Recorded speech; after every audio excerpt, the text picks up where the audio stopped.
பீகாரில் தேசிய ஜனநாயக கூட்டணிக்கு கிடைத்த இமாலய வெற்றி தமிழகத்திலும் நிச்சயம் தொடரும் என்று பாஜக மாநில தலைவர் நயினார் நாகேந்திரன் உறுதியளித்துள்ளார்.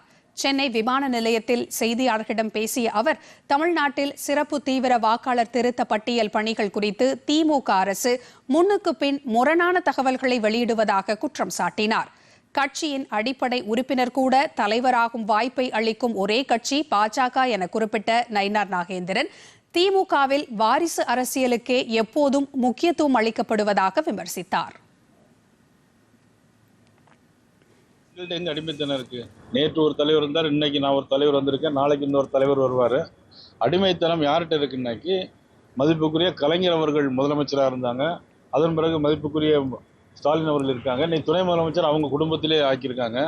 இவங்களை தவிர மதிப்புக்குரிய யார் சொன்னாலும் அடிமைன்னு சொல்றாங்கல்ல, அவங்கள்ட்ட ஒரு வார்த்தை கேளுங்க.